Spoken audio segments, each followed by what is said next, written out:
about to listen to the Dr. Dahlia Show. Sassy, stimulating medical talk radio. Any medical advice Dr. Dahlia Wax gives on her show should not be substituted for an actual visit to your medical provider. And now, here's Dr. Dahlia.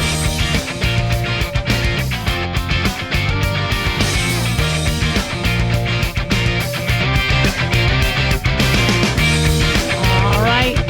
We are back on Dr. Dahlia. So thank you all for tuning in. 1-877 Dr. Dahlia, 1-877 DOCDALI. So, if we had to characterize what's going on lately, especially in society, I don't know what's going on with my hair. I'm having a real bad hair day. Sorry, everybody. But I would characterize we are now in the era of mixed messaging. And we are getting very, very confusing messaging and messages from all sides. And people are struggling to navigate it. Now, on the other end, I don't like just a single message. Just one single message. We don't want to be run by fascists, communists. We don't want, okay, it's do as I say, not as I do. And I want there to be diversity of thought and us being able to debate and have discourse and talk on college campuses. But the messaging on certain things, especially if there's common sense, should be pretty consistent. And we're not getting that. And so, me, I'm a physician. So for me, what's common sense in the medical world are patients knowing both pros and cons, risks and benefits.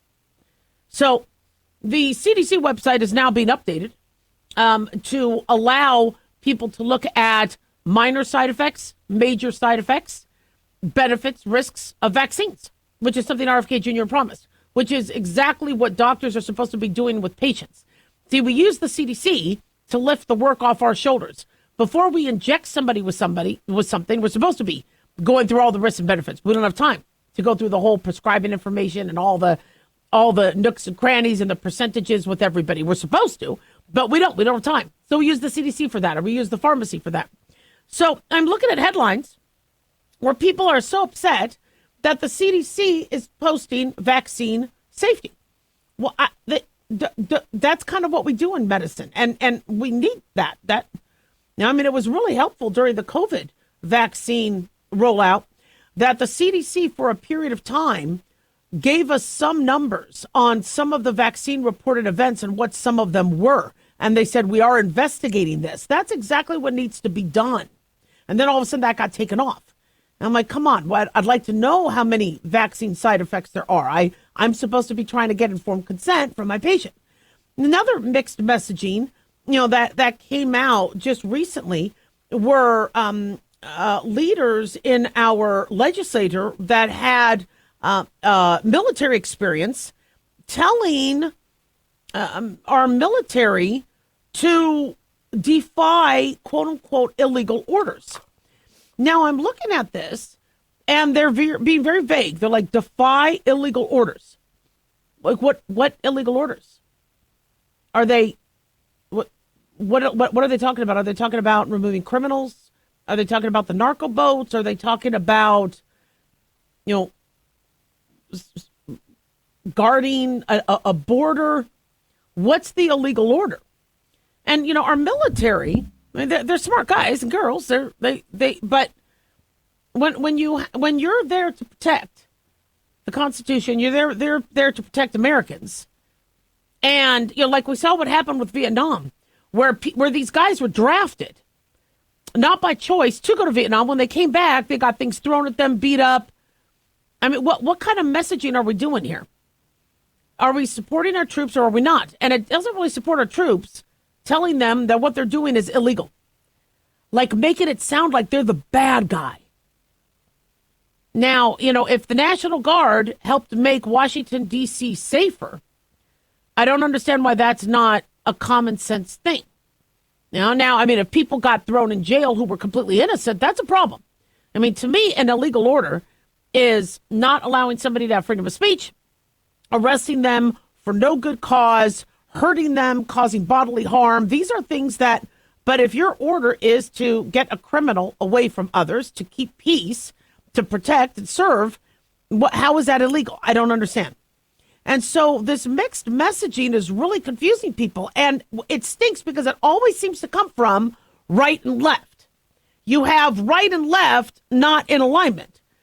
And there really should be a lot of common sense sort of thinking. Now, where this has gotten ridiculous is because people are putting politics first over common sense. If millions of people came across the border, those millions of people are now voters. But they're also humans. They're human beings. And so we knew that once they got across, it was going to be real harder to get them out, even though every other country will deport without a blink of an eye. Canada has a very strict deportation policy. Japan, Germany, they all do. I mean, you try to do to these other countries what happened to America, you're out. And there's no riots. There's no, whistles. It's, those are the deportation. You're in the country illegally. Anytime I've gone out of the country, boy, they wanted to make sure they wanted to know exactly the number of days when I was leaving. And when I was leaving, they wanted to make sure I was leaving. See ya. I mean, they're because, again, they only have X amount of government aid. Why? Because these other countries have to protect their citizens and make sure that all the government aid and the things that they're using for them are for them. And so, we're just trying to figure out what these illegal orders that the Congress people were talking about, Senators Mark Kelly, who I respect a lot, Alyssa Slotkin, Representative Jason Crow, Maggie Goodlander, Chris Deluzio, Chrissy Houlihan. They're veterans, and they published this video to defy illegal orders. And they're pleading with people, saying you must refuse illegal order. What is the illegal order? I don't get that. And so can you tell us? I mean, is there something we don't know? Is there something the military is doing that's illegal? Are they pocketing money? Are they murdering people? I haven't heard any of that. So what is the illegal order? And if it's, you have a legal immigration process and then an illegal immigration process, we have criminals that we're getting out, or explain what that is and why that's illegal. But this mixed messaging we're getting, whether it's, in medicine or it's this isn't going to suffice. And the more people are confused, the more they're going to divide. And we're really going to end up with a split country. And we shouldn't be, because a lot of Republicans and Democrats do agree with the same thing. 1-877 Doc Dolly, don't go away.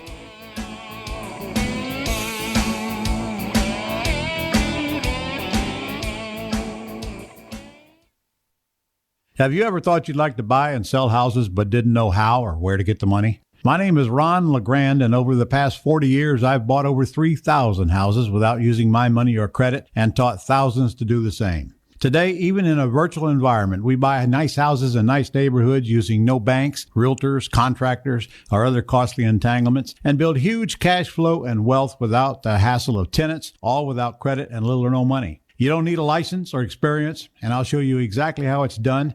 Text FREE to 99799, and I'll send you my free training. I promise you I'll change the way you think about real estate and open the door to a new lifestyle that doesn't involve risk or rehabs and can quickly replace your current income. Text FREE to 99799 and let me show you how to take your life back and build cash flow and wealth from your home. That's FREE to 99799. Again, FREE to 99799.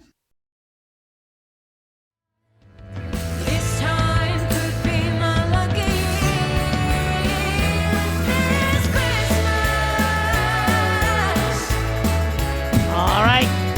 We are back on the Dr. Dahlia Show. Thank you all for tuning in. 1-877 Doc Dolly, 1-877 DOCDALI.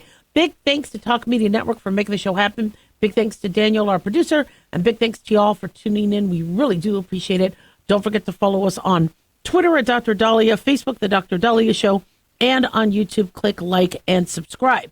So the this headline caught my eye. And I have been pretty patient and excited about what RFK Jr. said he was going to do in terms of a website that allowed parents who had concerns about vaccines to look up information themselves and have access to data and that transparency. And I thought that was something that was long overdue, because I am pro-vaccine. I support vaccines, but I do understand that parents can be scared.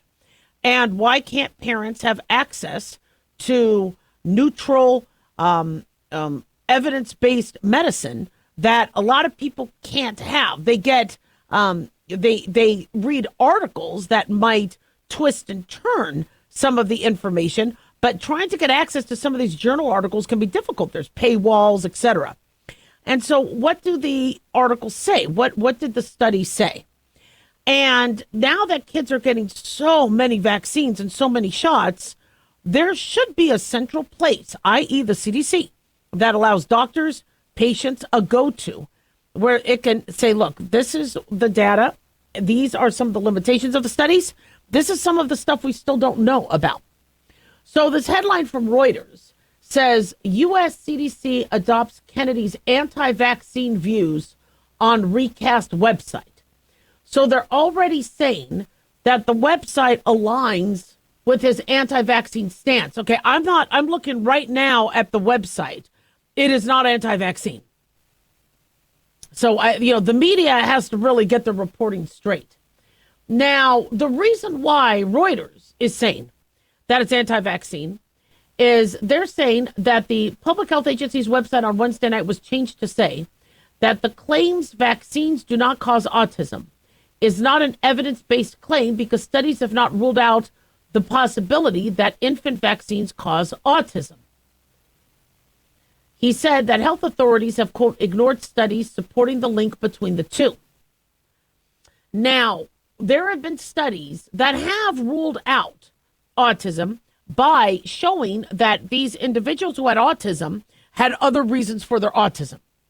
But can we at 100% certainty say that, somebody is not going to get autism from a vaccine? I'd like to, but we can't with 100% certainty. Also, we're still trying to sift through the data and sift through these cases where mom said, look at the video. My child is communicative, talking, happy. After they got the vaccine, they're different. They're nonverbal. Was it an encephalitis? Was it a reaction to the vaccine that might have caused them to have a neurological change that might look autism-like, but it is not technically autism? Just because somebody is nonverbal doesn't necessarily mean they're autistic. So these are things that do have to be looked at. And I've had friends who have said my child's different after their vaccine. Now, I still wanted my kids vaccinated. I still support vaccines. But these are things that do need to be looked at. And that is what we demand of our health officials, to make sure that whatever we're giving our kids is safe. And we also have to understand that not everything is going to be 100% safe. When that little girl who took children's ibuprofen over Thanksgiving weekend 15 years ago, having an illness or flu, ended up going into a huge Stevens-Johnson's reaction where her skin started peeling and reacting to the medication. You know how many kids take children's ibuprofen? And they're fine. But there could be the once in a blue moon rare case. That needs to be explained to parents so they're ready for it and they know what to do. So, I think a vaccine will cause somebody to have autism? No. Having autistic children in our family, extended family, I really do believe there's a gene or something that might be happening in utero. However, for these parents that show videos of their kids being totally verbal and then nonverbal after, I do suspect that might be a reaction that might have caused maybe a mild encephalitis or brain inflammation or something that might have caused changes later down the line. But do we have proof? Do we have evidence? We don't have enough, so that needs to be looked at. So what I want is polio to never come back. Okay, I don't want to see hepatitis affect our kids. I don't want to see the rising cases of liver disease and shingles complications and flu complications. I love the fact that we have vaccines, and I do believe they work. And I also believe that the COVID vaccine did help save lives. Do I think the COVID vaccine is 100% safe? Absolutely not. No vaccine is 100% safe. Do I think some people had complications from the vaccine? Yes, I do. Do I think that information should be out there? Yes, I do. So that is the job of the CDC. So I'm looking right now at the CDC vaccine safety site. They have safety information by vaccine as their first for both patients and providers. There's information for healthcare providers And then there's information for patients. They say U.S. vaccine safety studies, common side effects, vaccine information statements, and more. So you click on the button, and it says the purpose is to get the latest safety information from CDC on recommended U.S. vaccines, safety studies, common side effects, vaccine information statements, and more. That's fine. That's great. Then the table of contents. It lists a whole bunch of the vaccines. Chickenpox, COVID, DTaP, Hib, Hep A, Hep B, HPV, flu, MMR, the quadrivalent MMR, measles, mumps, rubella, varicella, meningococcal vaccines, monkeypox, pneumococcal, polio, RSV vaccine, rotavirus vaccine, shingle vaccine, and smallpox vaccines. And those are the breadth of them. When you click on, let's say, the COVID vaccine, okay? They say that the COVID vaccine recommendations have recently been updated for some populations, and this page will be updated to align with those. So, okay, it's a work in progress. Then it talks about COVID, tells you what the disease was, talked about how some people got severely ill, talked about how there's available vaccines. Some people died. And they say everyone ages 6 months or older should get an updated COVID-19 vaccine. Currently, there are 2 types of COVID-19 vaccines for use in the United States, mRNA and protein subunit. Now, this is not anti-vax. They're saying everyone aged 6 months and older should get an updated COVID-19 vaccine. Now, that's interesting because, as it said, the recommendations haven't been updated because RFK Jr. and the CDC panel said we're not going to, blanketly say everybody needs to get it. It's going to be those who are high risk. So it looks like it's a work in progress, but I'm not seeing anything anti-vaccine so far. They also talk about the licensed vaccines. They talk about the emergency use vaccines. They talk about who should and should not get the vaccine. They talk about common side effects, such as pain and soreness at the injection site, muscle pain, joint pain, chills, the Novavax protein subunit vaccine, what those symptoms could be, and then what severe allergic reactions could look like, when to call 911. Then they have a closer look at the safety data. Now, they said COVID-19 vaccines underwent the most intensive safety data in U.S. history, but there are possible side effects. And so they're saying they're monitoring them, and they're listing them, and they're talking about them. How is that a bad thing? Now, when I look at the MMR with the MMR with the varicella, this vaccine we stopped using. It's out there, but they spoke about how the researchers studied the vaccine in children aged 12 to 23 months old.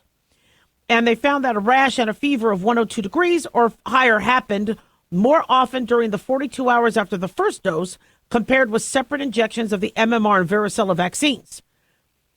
Now, they said there was no increased risk of febrile seizures or getting a seizure from a high fever when these kids were 4 through 6. But this was when they were getting their first dose. You get your first dose of MMR roughly at a year, and then your second dose at 4 years old. So then they go through the background, the methods of the studies, the results. I like that. I mean, it's not the most exciting read, but it really walks through what the study showed and why certain decisions are made. This is what parents need. Now, we don't want bias. We don't want somebody saying, well, we're thinking X, Y, and Z, and, we don't like the vaccine, and we think Biden did this. We don't want that on there. Now, I mean, we know Biden messed up, firing nurses and military who did not want to get the vaccine. That was ridiculous. But that stuff's not on there. No, I am not necessarily seeing a quote-unquote weaponization of the voice of CDC, who Dmitry Duskalakis, who headed the CDC's National Center for Immunization of Respiratory Diseases before he resigned in August, said that this website is a public health emergency. I mean, changes. That's, I mean, he's saying to not trust the agency. As far as I'm concerned, this is pretty trustworthy. I like the fact that I could access the safety information. It also gives you the manufacturer's information, too, where you can clearly see what the manufacturer of the vaccine says. Okay, I'm sorry. I think allowing access to information is important. 1-877-DOC-DOLLY.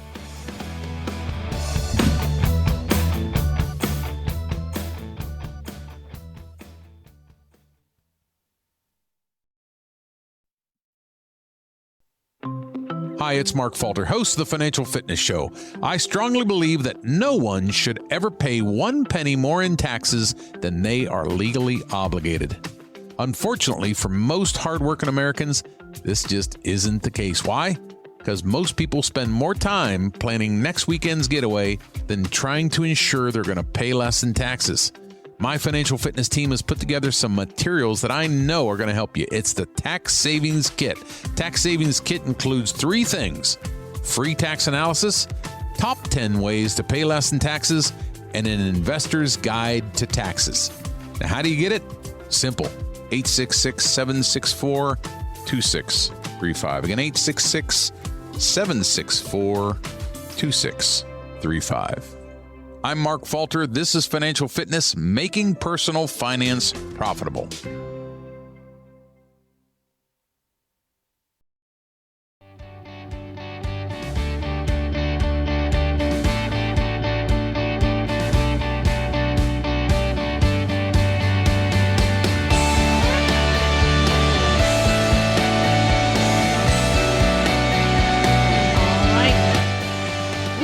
Dr. Dahlia Show. Thank you all for tuning in.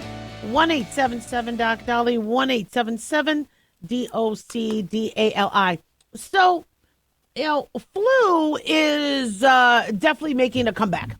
And so we've been a little lucky as it pertains to flu over the last few years because COVID was very competitive. And we had a COVID peak August, September. And so many people got sick. We had a lot of COVID cases just about a couple months ago. Still do have COVID going on. But I knew that if COVID was kind of peaking again late summer, early fall, that we would then probably see that subside and then flu gets a chance to come in. In order to get a cell, your respiratory system, to be able to make the virus that you want, you need to get to it first. Even though some people were able to get infected with COVID and flu at the same time, flu-rona, they used to call it, COVID needs to kind of go away for flu to get its chance. When COVID was at its peak, we didn't see a lot of flu cases. So now you're going to start seeing flu make a comeback. Another issue we're having is people are a little fatigued as it pertains to vaccines.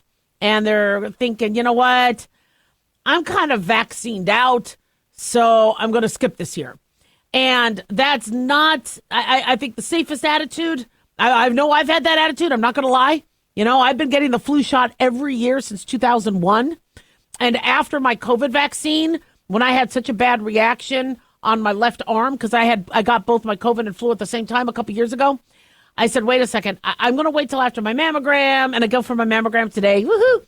I'm not excited about it, but thank God I'm going to get it done. Steinberg Diagnostic is really, really cool. They do a good job, and they make it so easy and painless. So I'm going to do that. But I was like, I got to wait. I just cannot delay.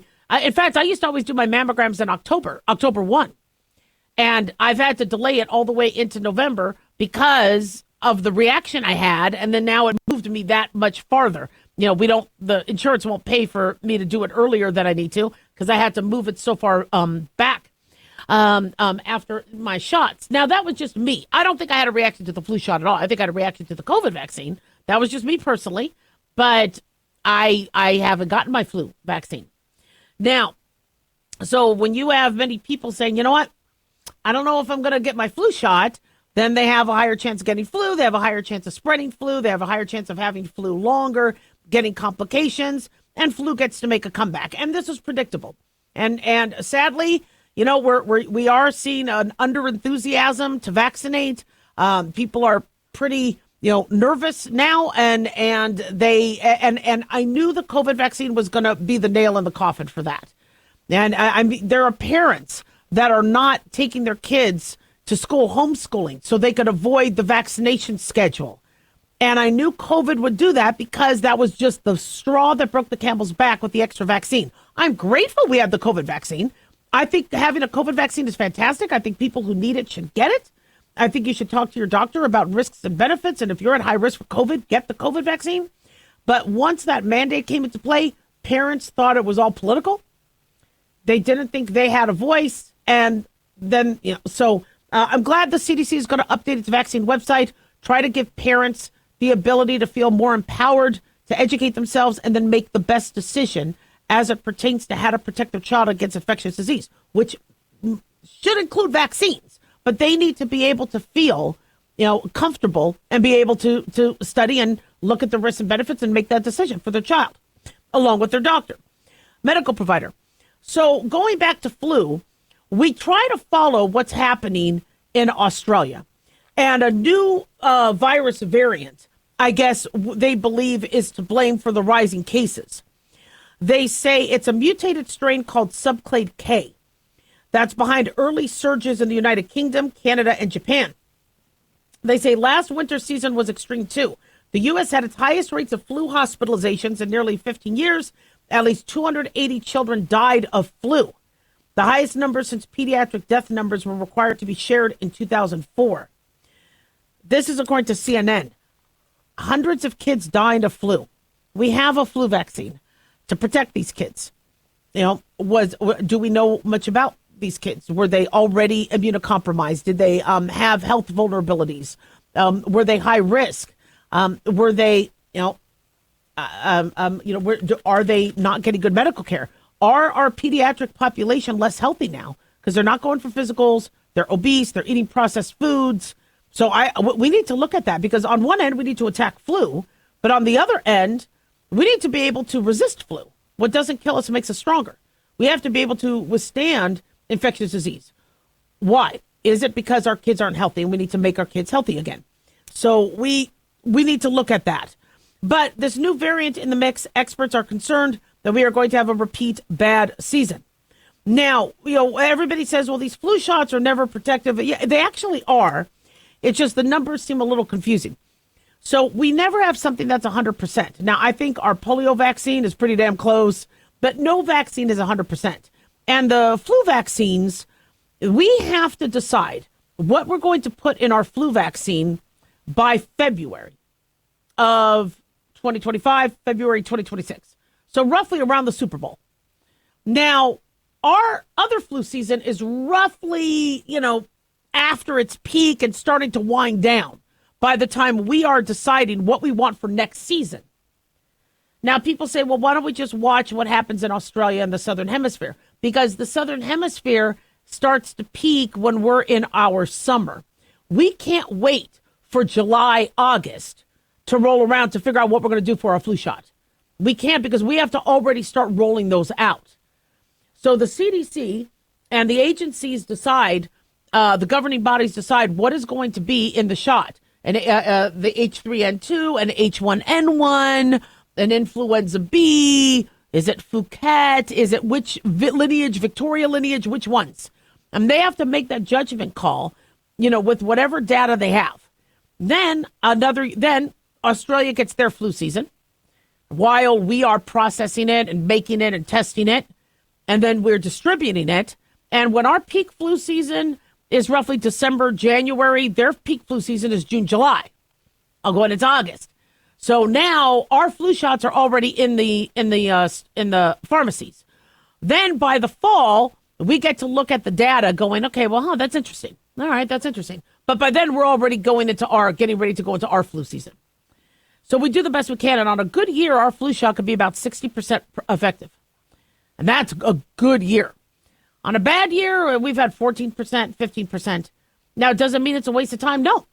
It means that there is still a percentage of chance that it's going to help. I mean, when you take a vitamin, is that vitamin 100% protective? No. That might, boost your chances 5, 10, 15% for good health. You still take it?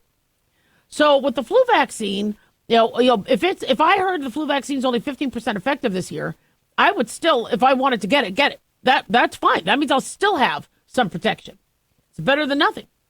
And flu can kill. It's not so much that the virus turns around and kills you, but it puts you at risk for pneumonia, heart disease, stroke. Having the flu can be really, really bad. And so we don't want people getting sick and being hospitalized and then, getting nosocomial infections in the hospital and getting, and going through, being so vulnerable with the flu that other things happen to them. The number one killer of somebody with the flu ends up being them getting pneumonia while they have the flu. So, or it turning into a pneumonia. So we have to, minimize our flu exposure, and we have to, minimize our flu morbidity and mortality. We do want to gain resistance. One thing that has been fascinating is I think there was a very, very vicious flu in 1957 and 1968 that the baby boomers were exposed to. And there's a lot of older individuals who say, Dahlia, I never get the flu. I just don't get the flu. And we think that the strains of those really, really bad flu years might have given them some protection. The problem is we're not young anymore. A lot of us aren't. So they're saying to brace for a harsh flu season. So talk to your medical provider. Look at getting a flu vaccine if that's something you want to do. Make sure you wash your hands, eat well, sleep well, and try to avoid people who are sick. 1-877-DOC-DALIA. Don't go away.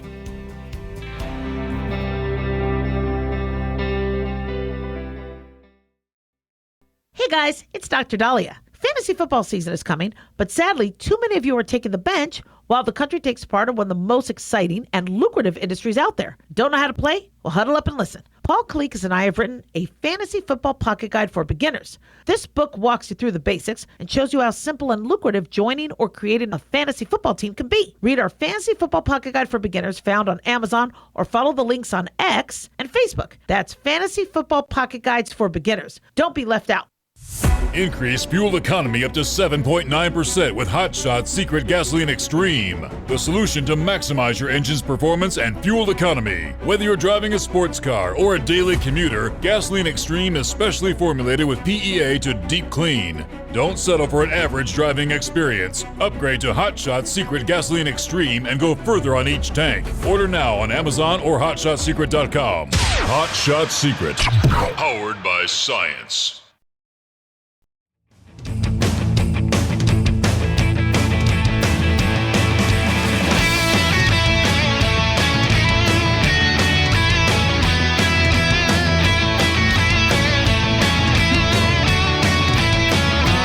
We are back on the Dr. Dahlia Show. Thank you all for tuning in. Fast and Furious F1 is this weekend.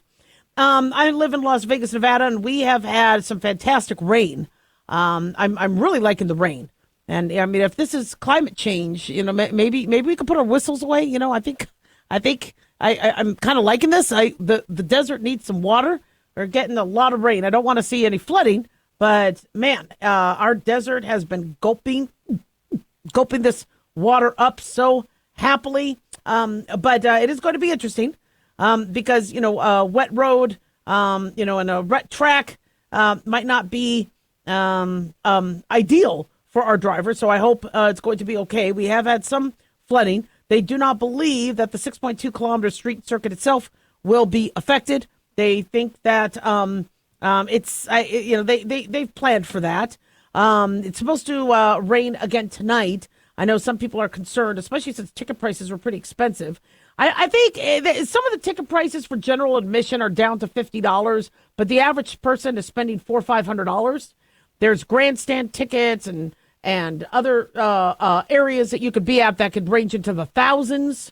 So I think they're going to calm down a little bit with the pricing than they did previously. There was a lot of blowback on how ridiculously things are priced. And, interesting, it affects the workers.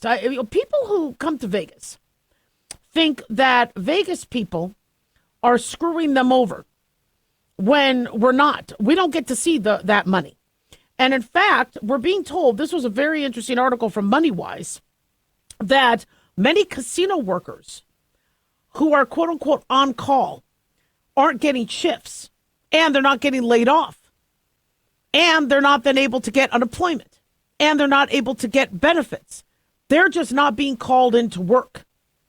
Now, is it because tourism is starting to drop? Yeah, that's a big part of it.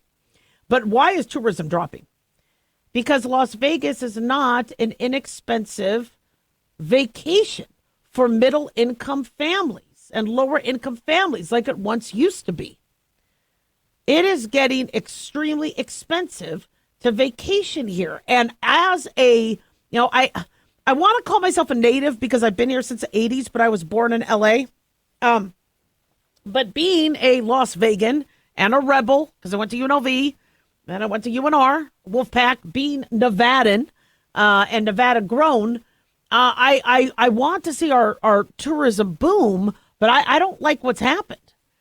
And it's, when somebody says, Dahlia, I'm in town, but I don't want to Uber. It's too ridiculous. Just meet me at the Strip. I immediately have to go to QuickBooks and go, gosh, okay, can I eat? What can I do? And then I try to find a place where I can order a salad. You're almost traumatized thinking that you are going to have to drop hundreds of dollars. Plus, if family's coming into town, I want a treat. And I'm at the point, I'm like, don't come into town. It's too damn expensive. Or I'll say, look, there's an off the strip. Oh, I want to go where everybody goes. I want to go to Cut. I want to go to, okay, Cut's amazing. Cut is a fantastic restaurant. It's expensive. So expensive. Drinks are expensive. I mean, it's interesting. At Allegiant Stadium, the beers were $15, $16 for a beer. Really? Come on, man. This is, and so this, but do the people selling it get that money? No. And in fact, the people working there get screwed because if somebody is dropping $15, $16 for a seltzer, how much do you think they're going to tip? Now, I still gave her $1 or $2, but I was like, come on. This is a lot of money. And so casino workers are paying the price. We're being told by MoneyWise, tourists spent $55.1 billion in Las Vegas last year, according to the city's Convention and Visitors Authority. 41.7 million people went to the Strip. But July visitation fell 12% compared with a year earlier, the seventh straight month of decline. And they say the slowdown is hitting the people who rely on the steady tourist traffic to cover the rent, groceries, and bills. So you used to be on the board. So my patients who worked for casinos, and I was always fascinated by that because I waited tables and I was going to work for a casino if Obamacare, plunged my office into, any more debt, because insurance wasn't paying and everybody had high deductibles. And I was like, look, I might get a strip job, not to strip. I mean, a job on the Strip, and I might wait tables and because the money used to be good. And you would get on the board and then you would be, if somebody would call out or not want to work, you would get called. And so some of these people, they're like, I'm getting called all the time. And I'm like, well, then you should be a full-time employee. They go, they don't do that. If I'm a full-time employee, then they have to pay Obamacare insurance. And so I'm going to be on call. I'm going to be per diem. I'm going to be. So these are little tricks that they do. Unfortunately, you need to decide if you're going to be able to pay for your rent. You need to budget. And you can't be guessing, well, how many times am I going to be called? And so people are blaming the tourism slump on Donald Trump. Really? Well, that's what the Democrats are doing. They're blaming Donald Trump for the tourism slump, saying he made Canada mad. Okay, I don't think it was all Canadians that, built up the tourism of Las Vegas. It's, conventions is a big part of it. And now that you have a lot of remote workers or companies going to AI, do you really need to be paying for an expensive convention? Conventions are great, but if people are not going to the office anymore, they're working remote, what makes you think they're actually going to go to a convention? They're going to want to be remote. So I'm noticing conventions are down. Also, it's just too expensive. These hotel rooms, $200, $300, $400, $500, $700 a night. Really? I mean, it's Hawaii prices. Now, mind you, a Vegas vacation can be really fun. The food is fantastic. I mean, we have Michelin star restaurants, chefs. We have some of the best food in the country, some of the best food in the world, some of these restaurants. Our entertainment, amazing. The atmosphere, the weather even. Well, I know the summer is hot, but it's still not, there's no humidity. Hardly any humidity. So it's not like, people cool down to come to Vegas. In fact, I was in Iowa this summer, and I couldn't wait to get back to Vegas to cool down because the humidity was so bad. So the weather's pretty mild. You get a lot of walking in. You get a lot of free entertainment. When you're walking down Fremont Street, great music, great shows, great clubs. The clubs, wow. Your experience of when you do come to Vegas, we haven't even mentioned the gambling, the opportunity for, some people to win, some people not. But Vegas has become a tourist destination. We got the Raiders, we got the Golden Knights, we got the WNBA, we got the Aviators, we got, F1. But people cannot spend their whole budget on a beer and burger. They can't do that. It's expensive. In the summertime, going to the pools. The pools are fantastic, but when the pools are overrun and there's so many people there and the water's starting to get greasy because of everybody's body oil and sunblock, it's not the experience you think it's going to be for the money you're paying. And so if Vegas doesn't get their act together, people are not going to want to work in Vegas. And then when tourism does come back up and you want to hire people, they're going to be like, no, I needed to get a job that was a little bit more secure. Now, with AI starting to displace jobs, I think the service industry jobs are going to be the go-to. But it sounds like, they might already be saturated. The fact that we're hearing Caesars employee Sonia Owens said the reality has been brutal. She told KTNV Las Vegas that she hasn't been called in for a shift in 2 months, even though she's on schedule as on call. She's like, bill's backed up. I need to find something permanent. So my recommendation to the Vegas casinos is, please offer, decent packages that the average American can enjoy. Because with now airline prices going up, it's cheaper to go to Hawaii than Vegas. 1-877 Dolly. Don't go away.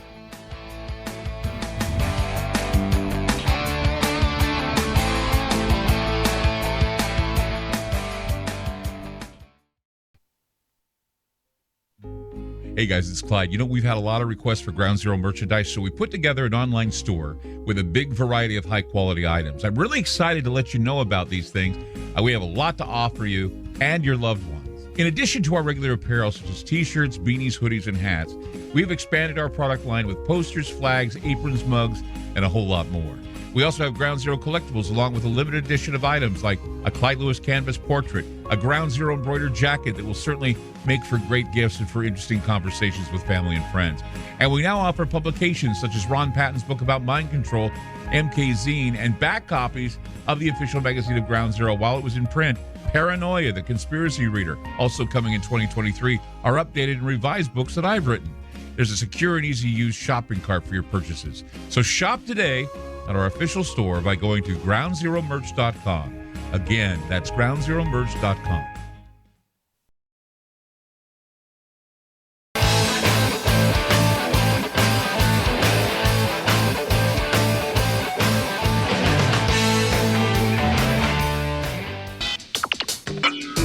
You are about to listen to the Dr. Dahlia Show. Sassy, stimulating medical talk radio. Any medical advice Dr. Dahlia Wax gives on her show should not be substituted for an actual visit to your medical provider. And now, here's Dr. Dahlia.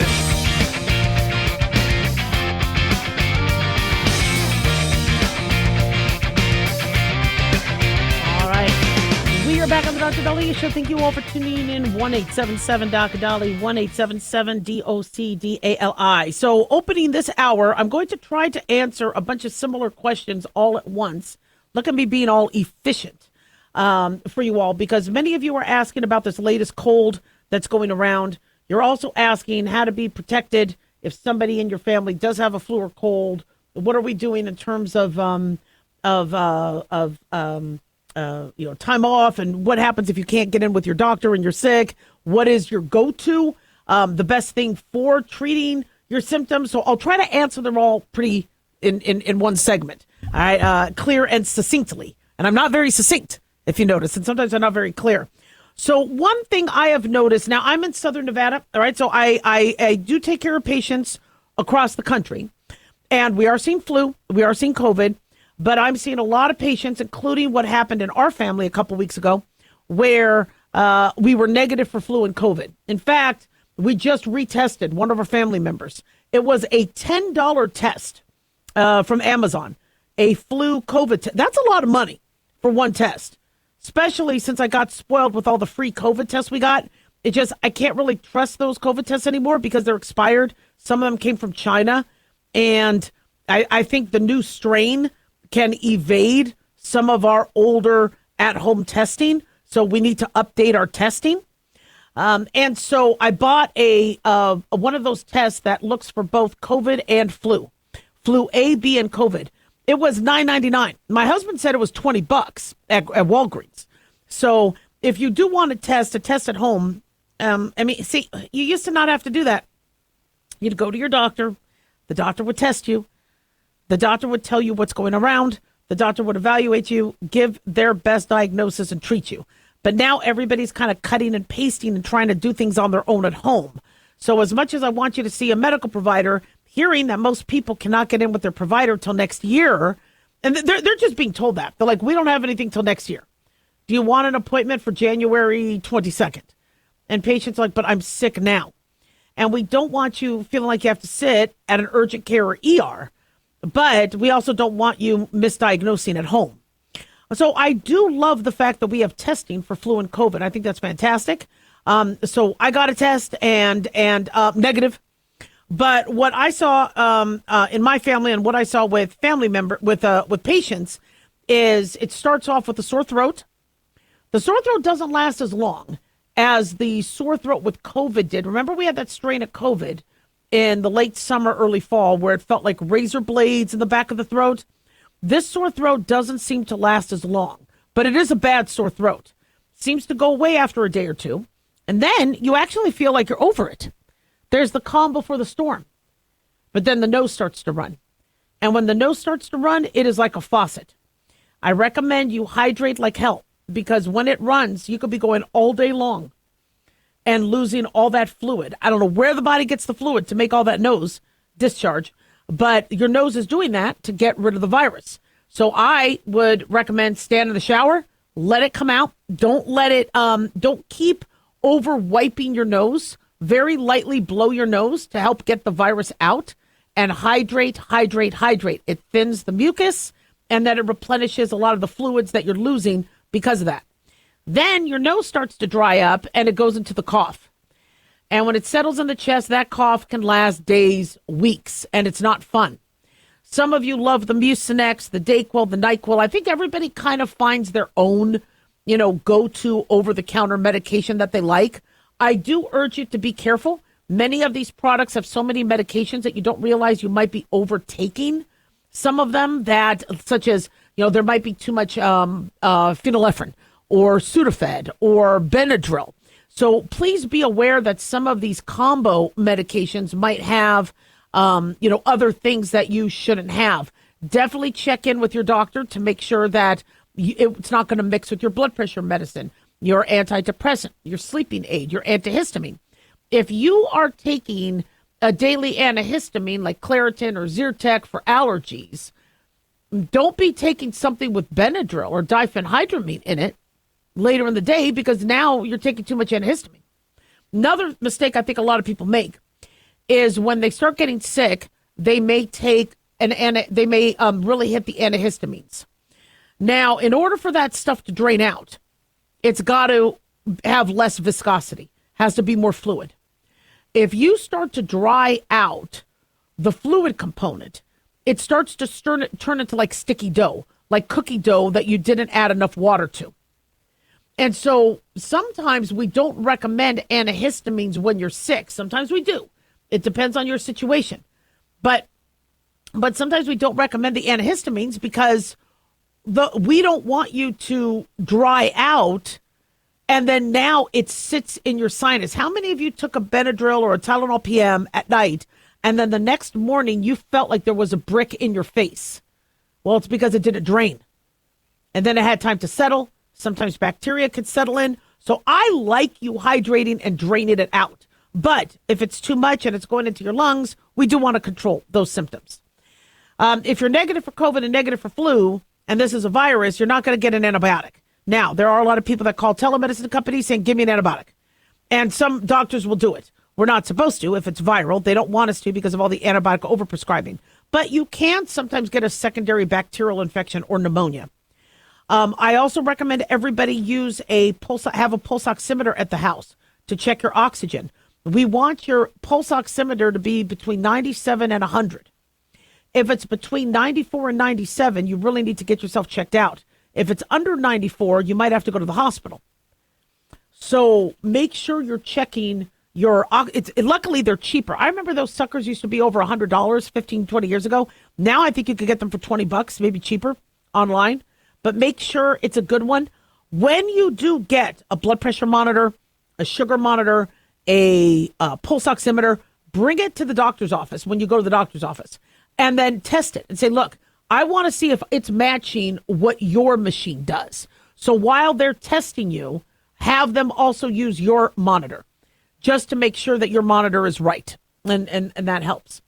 What to do if you don't see a doctor and you're exposed. We'll talk a little bit more about that in a little bit. But luckily there is telemedicine. But I do recommend you have a doctor or a medical provider examine you, because the more they could, diagnose and get on the right diagnosis, the faster you get better.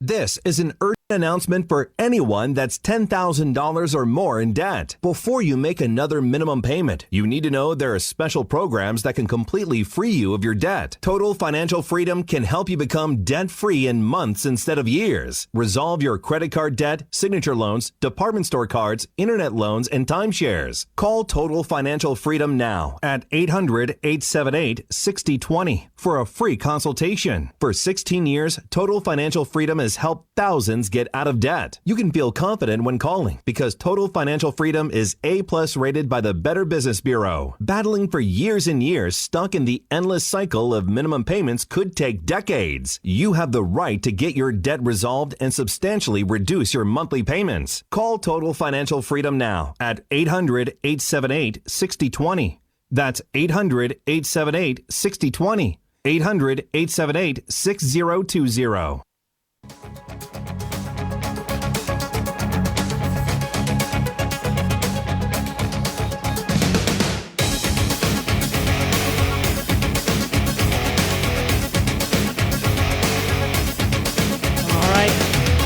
We are back on the Dr. Daliah Show. Thank you all for tuning in. 1-877-Dr. 1-877-DOCDALI. Big thanks to Talk Media Network for making the show happen. Big thanks to Daniel, our producer, and big thanks to y'all for tuning in. We really do appreciate it. Don't forget to follow us on Twitter or X at Dr. Daliah, Facebook, The Dr. Daliah Show, and on YouTube, click like and subscribe. So I know in the media, and it's with memes, everybody likes to make fun of politicians, and there's always jokes and, politicians are bad. I don't really hate politicians. In fact, the good ones who are really honest and sincere, that's not easy being in public service. It is not. You're putting your life on the line. You're threatened. Your life's in jeopardy. Assassination attempts. Look at Congresswoman Gabby Giffords. Look what happened to Lee Zeldin. Look what happened to President Donald Trump. It's being in politics is not for the weak, not for the faint. And the ones who stay true to their constituents are the ones I really respect. Now, just like doctors, stay true to your patients. Everybody has their client, their customer, the person they're supposed to be there for. You have to be there for your family. You're there for the customer. You're not there for lobbyists. You're not there for pharmaceutical companies. You're not there, I do appreciate pharmaceutical companies and what they do in terms of making drugs that help save my patients' lives. But my primary focus is my patients. And so when it comes to politicians, your primary focus is not supposed to be you. It's not supposed to be the lobbyists. It's not supposed to be your private jet. It's supposed to be about your constituents. And if there is a politician who doesn't put that first, or a doctor who doesn't put that first, or a teacher who doesn't put their students first, they're really in the wrong profession and they shouldn't be there. So when I heard about what happened here, where a federal grand jury has indicted Democratic Representative Sheila Sherfilis McCormick of Florida for stealing allegedly $5 million in FEMA agency funds, your Federal Emergency Management Agency funds, and is accused of laundering it to support her 2021 congressional campaign, I'm like, okay, you know what? You're out of politics. If she's been indicted by a federal grand jury, if she is guilty of this, then come on. Now, these are allegations. The case hasn't gone to court, but a grand jury is indicting her, saying that she, who's 46 years old, and her brother Edwin, who's 51, received a $5 million overpayment in FEMA funds directed to their family health care company in connection with a contract for COVID vaccination staffing in 2021. Afterwards, according to ABC News, Sir Phyllis McCormick and other co-defendants allegedly conspired to use the overpaid funds to benefit her campaign by routing it through multiple accounts to disguise its source. They further are alleged to have arranged a series of straw donors that included their friends and relatives to funnel the COVID-19 contract money in the form of donations to her campaign. Okay, so this wasn't an oops, it went into the wrong account, or I accidentally spent it, my bad. Allegedly, there was some, manipulation, there was some, shenanigans. And so Attorney General Pam Bondi said using disaster relief funds for self-enrichment is a particularly selfish, cynical crime. No one is above the law, least of all powerful people who rob taxpayers for personal gain. We will follow the facts in this case and deliver justice. Now, if she ends up being convicted, she faces a maximum sentence of up to 53 years in prison. Now, she pushed back, saying this is a sham indictment. She proclaims her innocent. She said she is innocent until proven guilty. She says this is unjust, baseless sham indictment. I am innocent. The timing alone is curious and clearly meant to distract from far more pressing national issues. From day one, I fully cooperated with every lawful request, and I will continue to do so until this matter is resolved. And she says she looks forward to her day in court, and in the interim, she will continue fighting for her constituents. And we want our politicians to fight for their constituents, but we also want transparency, of where COVID money went. And, you keep hearing, well, what if it's a mistake? What if I get money by mistake? Okay, well, the proper thing to do if you get money by mistake is to return it. Remember there was somebody who, I guess, went to the ATM and found out that the balance was like millions of dollars, which was wrong. So they immediately decided to grab it, withdraw it, spend it. Well, the police got to them. That wasn't their money. You could say it was a mistake. But if it's not your money, it's not your money. I mean, that's just because somebody accidentally puts in your account, I'm sure lawyers could mitigate some of the, he thought it was his money. It was in his account. He had access to it. If it was, and I'm sure lawyers could mitigate his sentence, but I think this was in Europe, and no, I think he got the book thrown at him. So, getting funds that's not yours and then lying and not using them appropriately, allegedly, you're going to be in trouble every time. And the COVA funding was just a disaster. What happened there? It was really confusing. And part of this all started because, it was chaos. This is why you have to be really, really careful with chaos. And why I want to be careful when you do have politicians and public officials try to promote chaos, like we saw with these Democratic legislators trying to tell military to not follow illegal orders. What illegal orders? What are they trying to do? Don't be causing chaos. What order is it? Can you please clarify? If you don't want the military to do something, say exactly what that is. But being all, sly, saying, you can refuse illegal orders. What the hell are you talking about? What illegal order? Can you just brief us, please? Get us up to speed. What are you talking about? But unfortunately, with chaos breeds crime, breeds fraud, and breeds bad things. And so when COVID first happened, I remember there were some cases in, I believe, Washington, D.C. had some of the first, Washington State had some of the first cases. And they wanted to know what was going on. We didn't have it identified. We didn't have testing, per se. And patients didn't have the money because, remember, Obamacare was still the law and still is, the medical system of the land. And people had high deductibles. And they did not want to go into the hospital. They did not want to go and get checked out. Meanwhile, they could spread it. So patients who really were getting sick said, look, I can't wait anymore. I'm going to go to the hospital. But these hospitals were not getting money. People weren't paying their bills. It happened in my clinic. People did not pay their bills after Obamacare. If insurance isn't paying, and now they have to pay the $150 or the $200, or if it's a hospital bill, thousands of dollars, then the hospitals are like, we're going to go under. People are not paying their bills. Thank you, Obamacare. So the government said, look, what we're going to do is we're going to have emergency funds. If this is related to COVID and you have the diagnosis to alert us to that, you'll get funding. Okay, well, then what happened to the numbers? Well, all of a sudden, it looked like everybody and their mother had COVID twice. Now, I think a lot of people did have COVID, but how do we know those numbers were legit? Then we were also told that on death certificates, even though we couldn't test for COVID at the time, if we at all are suspecting COVID has caused the death, put it on the death certificate. Now, we should put suspected, but some people said COVID related. Well, how do you know? Now, we can diagnose without a test. We could assume, but the problem is then the numbers were skewed. Now, with the numbers being skewed, there's a little bit more room for fraud. Well, look, we saw 50,000 patients with COVID, so we need money for this. And then everybody and their mother was getting a COVID diagnosis so that the visit could help get paid for. And not the hospital's fault. People don't pay their hospital bills anymore. That just either they can't or they won't. And so it became a complete mess. Then, the vaccine came out. We finally got the vaccine. Biden promised he wouldn't mandate it. And then he realized that people really didn't want to get the vaccine. They didn't trust the government with what happened. So then he had to threaten. And how he threatened is he said, look, we're going to cut government funding to hospitals, schools, the military, if they don't mandate. And then the mandate happened. And so, the chaos ensued.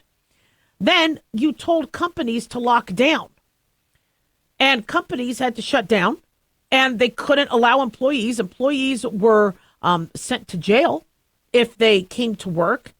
And you're like, what the hell is this? So now you're telling people they're not allowed to work. So then where do they live? Okay, well, now we'll do an eviction moratorium. Nobody's allowed to evict you. You could live there rent free. And the landlords are like, okay, whoa. Wait, I have to pay monthly to the bank. What do I do? And then they got screwed. And then when it was time to start collecting, they would go into that apartment or home, and many of them were completely in shambles. It was a mess. Chaos breeds more chaos. And so, hearing that COVID disaster funds and FEMA money was allegedly misused is disgusting. And she should leave Congress right away. If she's guilty. 1-877-DOC-DOLLY.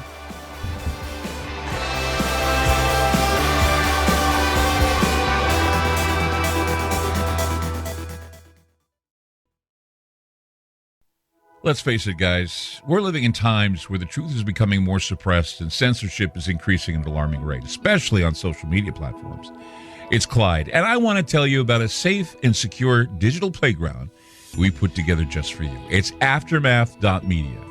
You get access to thousands of Ground Zero archives and podcasts, along with our private social media groups with your basic membership starting at only $7 a month.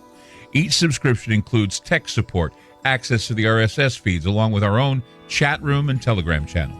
In addition, the premium membership includes research study groups, webinars, a document and movie library, a live video stream of Ground Zero, a monthly Zoom chat with me, and other bonus content.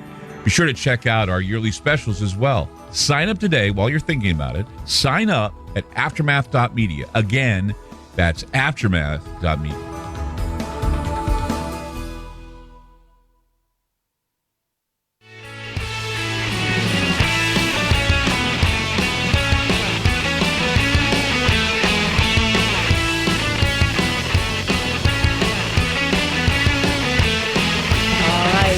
Back on the Dr. Daliah Show. Thank you all for tuning in. 1-877-DOC-DOLLY, 1-877-DOC-DALI. So we're getting ready for the holidays, and I include Thanksgiving in that, right? I include Veterans Day. Veterans Day should be included in part of the holidays. To me, I mean the world just seems to be brighter as we move from October to Halloween to all of those, and I just love this time of year. And unfortunately, with people being sick, there's, and I told you I'd get to some of your other questions as it pertains to that. There's been a lot of confusion about what is supposed to happen when you do talk to a telemedicine doctor and try to get treatment. If you've been exposed to something, how can you get preventative treatment? Things like that. And so what are the guidelines? Well, the guidelines, we don't necessarily have guidelines from the CDC, per se saying, if you've been exposed to strep, you need to be treated for strep. We don't have that. For flu, we do have some guidelines where if there is somebody in the household that is documented to have the flu and they have been swabbed and it's obviously flu and you don't want to get flu, while there is not a shortage of flu medications, antivirals, we will preventatively treat you to not get the flu. Now, that is something that is very life-saving and important. But the medication dosing is a little different. So, for example, let's say Tamiflu. Let's say you have the flu, and we treat you with Tamiflu. Tamiflu, the treatment would be 1 pill twice a day for 5 days. It's a 5-day treatment, and you take a pill morning and night. However, if you don't have the flu and you are being preventatively, then you would be taking the medication differently. You would be taking 1 pill a day for the next 10 days. And the reason why is it could take a few days for the flu to the incubation period and all that to take hold. How viruses work is they take a hold of your cell, they hijack the cell, and then they make the cell create more viral particles so that those viral particles then rip open the cell. The baby virus's particles goes to new cells, and then it just exponentially skyrockets the numbers, which is why, as opposed to a bacterial infection, that seems to come on a little slower because the bacteria have to, multiply and divide. The virus, you go from, 2 to, it's exponential because once these viral components burst and go to new viruses, it just jumps exponentially. It's a much different mathematical curve. And so we need to hit flu early. So if flu is documented in your family, then there is the possibility for you to be able to get medication. If you are high risk, absolutely. Where we had a little bit of a problem is a few years ago, and this seems to happen relatively commonly, we run out of the flu medication. And one year we ran out of the flu medication. We were already low on Tamiflu before flu season even started. And what happened is people got sick in August, September. They took an at-home COVID test. The at-home COVID test was negative, which sadly can do if it misses the strain. And then they called up telemedicine saying, well, if it's not COVID, it must be flu. And I saw doctors in droves were giving flu medications in August and September. And we didn't have a lot of data from the CDC saying that flu season was active yet. Then October comes around, November, and we're being told that Tamiflu's on shortage. And flu season was just about to start. And I was like, oh my God, what do we do? The FDA had actually a few years back came out saying, look, guys, if somebody is high risk, give them the flu medication.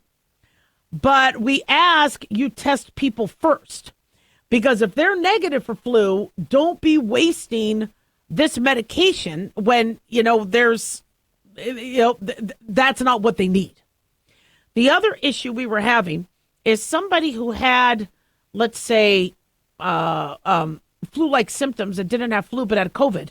If they missed that window to get treated with Paxlovid, which is the antiviral for COVID, their COVID symptoms could go on for weeks. And so the one thing I've noticed over the last few years that seems to commonly happen is as I get a notification that somebody had a recent urgent care visit online and they're still sick. And I look at them and they called, no testing of flu, got flu medicine, and they're like, I'm still sick. Now they're on day 6 or 7 going, what do I do? And I go, did anybody swab you to know what you had? And, and it sounds flu-like or COVID-like. Well, if you're out of the 5-day window for COVID, you can't get treated for COVID. That's only indicated for the first 5 days. And so now some of these people are stuck for weeks with symptoms. So some of you are calling telemedicine companies and getting, you're saying, look, I think I have the flu, and you're getting the medication. That's great. Others, you're getting a doctor saying, I need you to upload a test. You're going to start seeing more of that. More doctors are going to say, I need you to upload a test because flu season is going to be a much more harsher one. We are anticipating a shortage again of flu medications, which I hope gets rectified as Trump is encouraging these pharmaceutical companies to have more plants and factories here. I really hate relying on other countries because obviously other countries want to take care of their own first. So we should also be trying to take care of our own, making sure that we have, plenty of medication. So if another issue also we have is with strep, going back to strep. So one of you said, look, I was exposed to strep. I'm 43 years old and the doctor would not treat me for strep and it's in the family. Well, so here's what's going on with that. Okay. If you notice, you don't seem to get everything your kids get. You might get the stomach bug. You might get COVID, you might get flu, but we don't get strep as adults as often as we did as a kid. If you don't have tonsils, you also might not be getting strep as often because usually strep likes to take hold in the tonsils. You could get a tonsillitis, but, so if somebody in the family has strep, that doesn't necessarily mean that you're going to, be automatically diagnosed with that. The other issue, too, is with strep, that's a 10-day course of antibiotics. And so if you have a sore throat, and sore throat could come with flu, sore throat could come with COVID, sore throat could come with mono, sore throat could be cancer, sore throat could be strep. For a doctor to say you have strep online, because that's how most people are getting treated, you either need to have been swabbed, upload that test, and there are some at-home strep tests you could do, or at-work strep tests, or the picture has to be obvious or the symptoms have to be obvious. And so when people are getting upset that their doctor wouldn't treat them because strep is in the house, there's a few other reasons for that. So when somebody says my kid is, I can't tell you how many times people say I have strep. I've done that too. I'll tell my husband, sorry, I don't want to see the in-laws. I have strep. Okay, do I really have strep or do I just have a sore throat? So a lot of people call their sore throat strep. And I can't tell you how many times people say, yep, I'm calling in, I have strep throat. I'm looking at their throat. It looks nothing like strep. It's not acting like strep. So one is, was this strep actually verified? When people say, yeah, I was exposed to flu at work, somebody at work has the flu. Did they say it was the flu to get out of work? Or did anybody look at their test? I mean, we need to know. And we shouldn't have to. Because before telemedicine, you would come into the doctor's office, and if you were sick, we would swab you ourselves. But now we're doing this, over the phone. We kind of need better data. And so when somebody says, yeah, I was exposed to strep, then, really? Oh, okay, is it really strep? Let's see the test. Another thing that also complicates matters is some people are strep carriers. It's interesting. There are some kids who have obsessive compulsive disease and other type of mood issues and mood disorders that we found they might be strep carriers. So when they're strep carriers, they do worse. And so there are some people that always test positive for strep. And so you need to test them when they're not sick to see if they're still carrying strep. So just because somebody's a strep carrier doesn't mean you have strep in the family. So I know that seems kind of frustrating, but the moral of the story is try to get your own diagnosis and don't just rely on somebody else in the family being sick. 1-877-DOC-LA.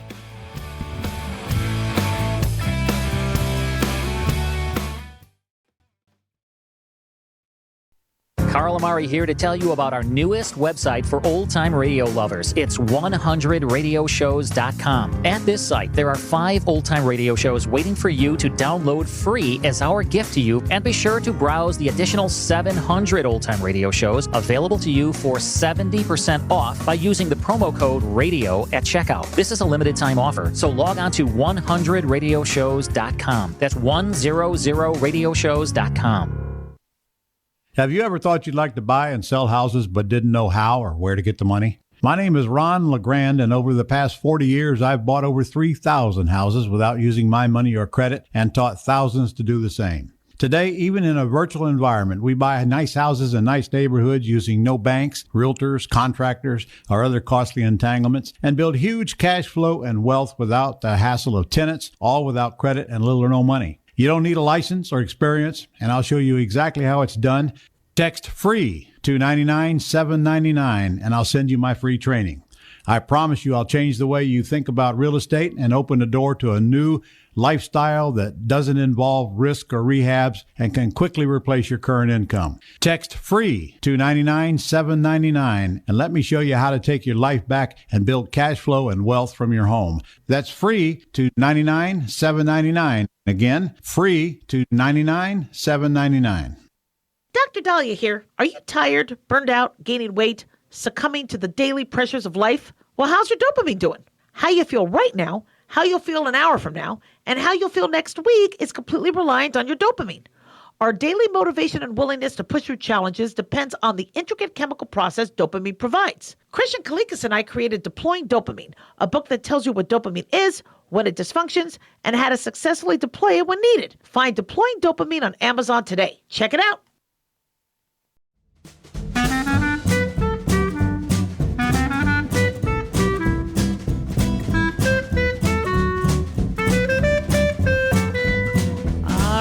We are back on the Dr. Dahlia Show. 1-877 Dr. Dahlia, 1-877-DOC-DALI. So as he should, President Trump is going to meet with New York City Mayor-elect Zohran Mamdani. This is going to be a very, very interesting next few years with a Democratic socialist who actually isn't really bringing up a lot of socialism-type suggestions, more Marxism, communism type suggestions. And I know Trump is not a fan, but being Trump, that is the president of the United States and is supposed to be there for all of his constituents, even the millions who did not vote for Mamdani, I think it is appropriate that he is meeting with him and, hearing what he has to say and, how to make New York as safe and successful as possible. Not exactly sure what they're going to talk about, but it's not as friendly as I think the media wants it to look like. Trump posted on social media, communist mayor of New York City, Zohran Kwame Mamdani, has asked for a meeting. We have I'm sorry. Trump makes you laugh. This is his post. Communist mayor of New York City, Zohran Kwame Mamdani, has asked for a meeting. We have agreed that this meeting will take place at the Oval Office on Friday, November 21st, which is tomorrow. Mamdani's transition team leader later confirmed that the mayor-elect will meet Trump in D.C. And a spokesperson for Mamdani said, as is customary for an incoming mayoral administration, the mayor-elect plans to meet with the president in Washington to discuss public safety, economic security, and affordability agenda that over 1 million New Yorkers voted for just 2 weeks ago. He got, there were millions of New Yorkers that did not vote in this election. And the 1 million that did vote for Mamdani, were able to, this is who they voted for. And if this is what New York wants, I mean, it's that's our democratic process. And this is what our military have fought to protect. And I recognize Mamdani as the New York mayor. That was the choice of New Yorkers. Was it the choice of every New Yorker? No, it wasn't. Did every New Yorker get out and vote? No, they didn't. And and some people are actually excited about Mamdani, saying, well, let's see if socialism works. I don't know if it's going to be true socialism, though. It's interesting. People are saying, Dr. Dahlia, we need socialized medicine. We have to do what Europe does and all the other countries. See, socialism, so the difference between capitalism, socialism, and communism, right? Capitalism is where it's private ownership, free markets, supply, demand. Socialism incorporates both private and public sectors. Now, usually there's more government ownership than private, but there's still private entities within that. Communism is where the government runs it all. There's no, it's going to be a government-run grocery store. The government's managing this. When you look at socialized medicine, That's where the healthcare system is run completely by the government. They employ the medical staff. They provide the medical services. They they handle the money. I mean, the only reason why it's called socialized is because it's the taxpayer money, but the taxpayer money goes to communistic things too. So socialized medicine isn't necessarily we're going to be partnering with Blue Cross Blue Shield or partnering. It's socialized medicine is government run, and so there's some blurring, I think, of some of these definitions. And so when people say, yeah, but is Zohran Mamdani really communist? Well, if he's not, incorporating private sector appropriately, and, he wants to have government run things and the people pay for that, it's the wealthy people pay for that, that's not really socialism. And so I think, somebody really has to take a look at the definitions. And so, New York City, I'm very protective of because I love New York City. I got family there. And New York City is, the financial epicenter, I know people think Zurich or they think it's, but New York City, that's where Wall Street is. That's where, it is a financial mecca. It is our capitalism capital of the world. And it's not run by a capitalist. And Mamdani is already struggling and asking for money. He doesn't want to ask from wealthy donors. He's trying to raise $4 million now, so he doesn't have to wait till he comes into office in January. He could start right away. Now, mind you, I do like the idea. Trump did that. I do like the idea where if you have a job, start working on it. For me, I always prepared for a job before I started the job. I wanted to hit the ground running day one. I do admire that. I also think Mamdani has a lot of youth, a lot of energy. I think he is going to work. I think he has a lot to prove.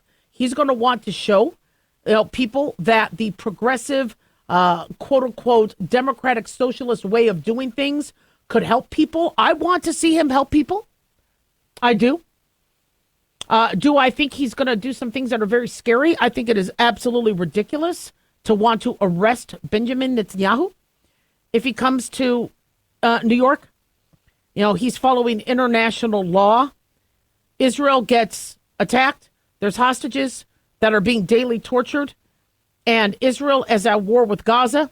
And, thank God the war has ended for the most part. Thank God the remaining hostages, sadly, most brutally murdered and tortured.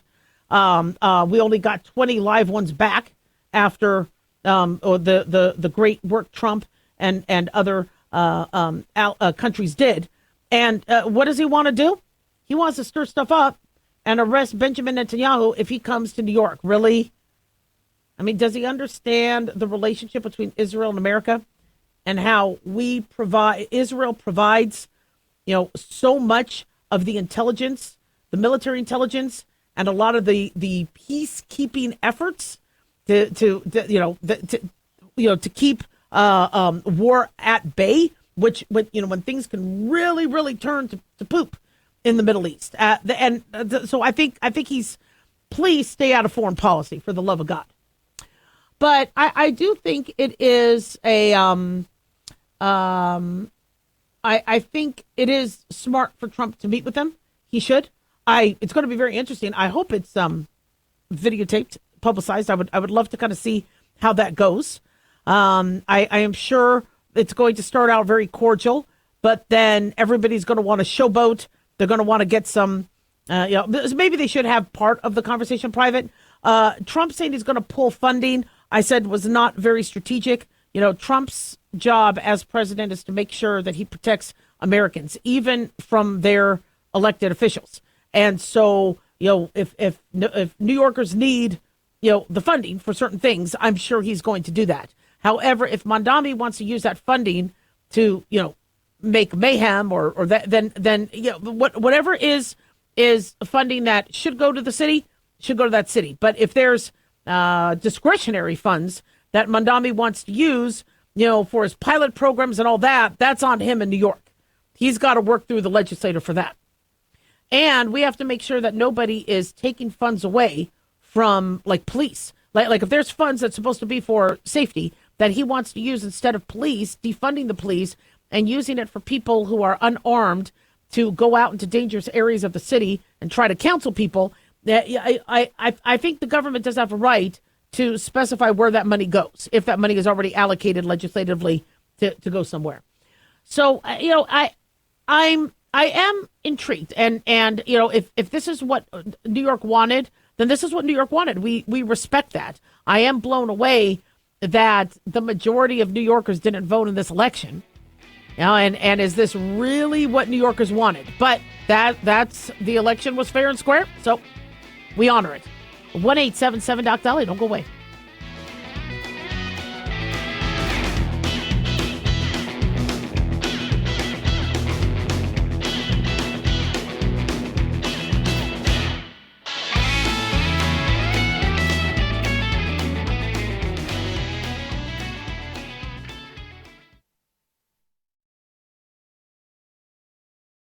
Have you ever thought you'd like to buy and sell houses but didn't know how or where to get the money? My name is Ron LeGrand, and over the past 40 years, I've bought over 3,000 houses without using my money or credit and taught thousands to do the same. Today, even in a virtual environment, we buy nice houses in nice neighborhoods using no banks, realtors, contractors, or other costly entanglements, and build huge cash flow and wealth without the hassle of tenants, all without credit and little or no money. You don't need a license or experience, and I'll show you exactly how it's done.